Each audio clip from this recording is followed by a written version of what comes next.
उस बहस में नहीं जाना चाहता हूं जो 267 का, क्योंकि अब की स्थिति क्या है, आज की किस ढंग से लोकसभा और राज्यसभा चल रहा है और कैसा उसके बारे में लोगों बाहर भी हमारा इम्प्रेशन है और आप भी जानते हैं, हम सभी लोग जानते हैं, तो वो मैं इसमें जाना नहीं।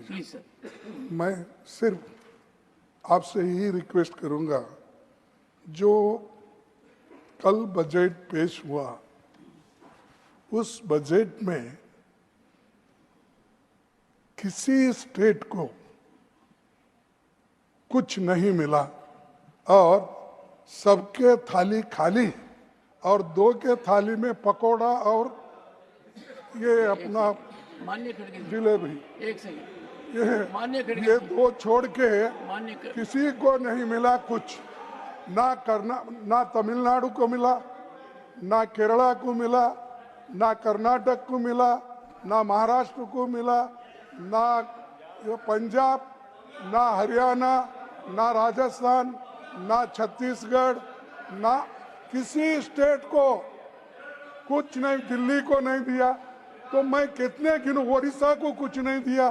तो ऐसा बजट मैं कभी नहीं देखा और ये सिर्फ किसी को खुश करने के लिए, कुर्सी बचाने के लिए वो ये सब हुआ है। इसका हम कंडम करते हैं और इस ढंग से बजट पेश अगर हो गया, मैं समझता हूँ कर्नाटक से आए हैं। नहीं, कर्नाटक से आए हैं सर। हमारी तो अपेक्षा ऐसी थी सबसे ज्यादा मुझे ही मिलेगा, लेकिन इतना हमको तो कुछ नहीं मिला। तो इसका तो हम कंडम करेंगे, प्रोटेस्ट करेंगे और सारे इंडिया पार्टी अलायंस, सारे कन्याकुमारी से लेकर कश्मीर तक। नहीं, मैं बोल देता हूँ, उन्होंने तो बोलने में, माता जी बोलने में तो एक्सपर्ट है, मुझे मालूम है। तो उसी लिए माता जी नहीं, आपकी बेटी के बराबर हैं। मैं अपनी बात रख रहा हूँ। तो इसीलिए सर मैं कंडम करता हूँ। अगर आप जिस जगह अपोजिशन पार्टी चुन के आ गई, जिस जगह आपको निग्लेक्ट किया गया है या लोगों ने नकार दिया आपको, उस जगह कुछ नहीं मिला। और लोग अगर ऐसा आप करते गए, अगर बैलेंस नहीं होगा, डेवलपमेंट कैसा होगा? आज आपके साथ है, कल लोग वो दूसरों के साथ हो गए। ये तो लोग अलग समय में अलग अलग से करते हैं, इसीलिए मैं इसका कंडम करता हूँ। हम सभी पार्टी के लोग इसको कंडम करते हैं, इस टाइप के एटीट्यूड के लिए। चेयरमैन सर ने बोला जो इस सदन के सदस्य नहीं है, कोई भी सदस्य उनके खिलाफ कोई टिप्पणी नहीं करेगा। सर मैं आपसे इतना पूछना चाहता हूं, पश्चिम बंगाल के चीफ मिनिस्टर ममता बनर्जी सदन के सदस्य है? नहीं है, तो उन्होंने क्यों टिप्पणी किया? सर आप अपना पद का मान रखिए सर, उनको उठ के बोलिए माफी मांगेगा। Then I continue my speech. No sir, you have to intervene. Sir you are the speaker of this house.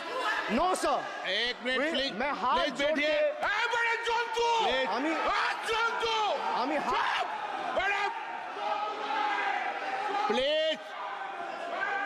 Please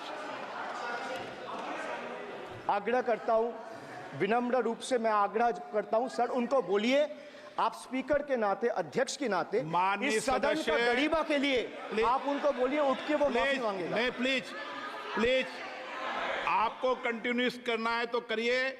उनका नाम सदन के रिकॉर्ड से निकाल दिया है, नहीं करना है तो आप डायरेक्शन मत दिए कि उनको माफी मंगाई। आप मुझे डायरेक्शन नहीं दे सकते। मैंने उनका नाम निकाल दिया, ऐसे कई बार हुआ है सदन में, पहले निकाल दिया। बिट्रेड शब्द और बिट्रेड अनपार्लियामेंट्री कैटेगरी में आता है, वो इसका इस्तेमाल नहीं कर सकते। इसके अलावा उन्होंने मिनियन शब्द का इस्तेमाल करा जो आपत्तिजनक है। इन्होंने व्यक्तिगत टिप्पणी करी हमारे यशस्वी प्रधानमंत्री श्री नरेंद्र मोदी पर और इसेंट्रिक शब्द का इस्तेमाल करा। मेरा आपसे निवेदन है कि इन दोनों के लिए, इनको तीनों बातों के लिए इनको माफी मांगनी चाहिए और रिकॉर्ड से ये तीनों शब्द एक्सपंज होने चाहिए।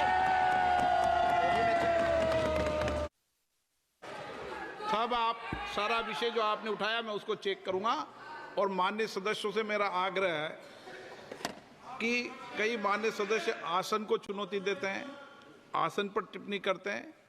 मैं सभी दलों के माननीय सदस्यों को कह रहा हूं, इससे बचना चाहिए। Counterfeit notes increased by 10.7% in 22, with fake 500 rupees note rising to 16 के बाद तो 19 में चुनाव हो गए, and 2000 rupees note by 54%. Sadly, 130 fellow Indians lost their lives due to heat and the strain of standing in long queues, falling victim to this eccentric decision. That's why we say E for eccentric. Now I come to the last letter. Sir, T. माननीय T सदस्य for please, tragedy. माननीय Sir, सदस्य T आप, for tragedy. माननीय सदस्य आप वर्तमान budget पे बोले, 2016 के बाद तो 2019 नहीं। सर मैं जवाहरलाल नेहरू का बात वो लोग बोलेगा, सर जवाहरलाल नेहरू का बात वो लोग बोलेगा। कोई 60 साल पहले जवाहरलाल नेहरू का बात करेगा, दूसरे नेताओं का बात करेगा, तब आप कुछ नहीं बोलेंगे। सब बोलते मैं हैं। 5 साल पहले का डिमोनेटाइजेशन का बात सब बोलते करूंगा तो आप कहेंगे भाई वर्तमान इशू पे बोलिए। बजट सर पे। ये बजट पे। पक्षपात नहीं चलेगा सर। बजट पे मैं बजट पे ही बोल रहा हूं। जब विप्लव देव बोल रहा था तब 100 साल पुराना बात कर रहा था, 50 साल पुराने इमरजेंसी का बात कर रहा था, तब आप चुप थे। और अब मैं डिमोनेटाइजेशन का बात कर रहा हूं, आपको चुप रहे। वाह सर वाह। आप बोलिए अपनी बात पे। D for tragedy. Geniben Naga ji, धन्यवाद अध्यक्ष महोदय, आपने मुझे इस अत्यंत महत्वपूर्ण विषय पर बोलने का मौका दिया। आज मैं लोकसभा में पहली बार बोल रही हूँ, जिसके लिए मैं सर्वप्रथम अपने संसदीय क्षेत्र बनासकांठा की देवभूमि तुल्य जनता का आभार प्रकट करती हूँ, जिन्होंने मुझे पंचायत से पार्लियामेंट तक आने का सफर तय किया।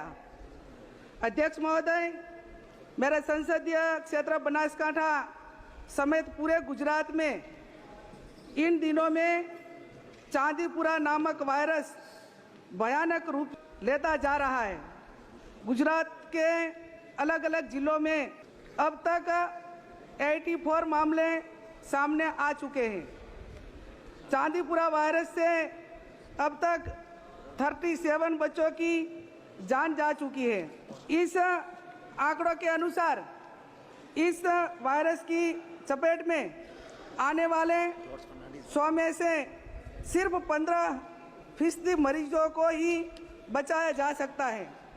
गुजरात में अहमदाबाद, बनासकांठा, साबरकांठा, अरवली, महसाना, खेड़ा, वडोदरा, सूरत समेत ज़्यादातर जिलों में यह जानलेवा वायरस बढ़ता जा रहा है और यह वायरस दिन ब दिन घातक हो जा रहा है, क्योंकि यह वायरस ज़्यादातर बच्चों को अपना शिकार बना रहा है।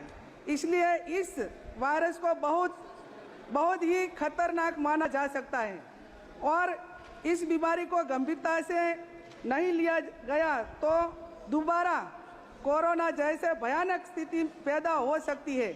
इसलिए मेरी आपके माध्यम से माननीय प्रधानमंत्री जी एवं स्वास्थ्य मंत्री जी से आग्रह है कि गुजरात में तेजी से बढ़ते इस वायरस को गंभीरता से लिया जाए और उसकी रोकथाम के लिए जल्द से जल्द कठोर कदम उठाए जाए। आपका बहुत बहुत धन्यवाद।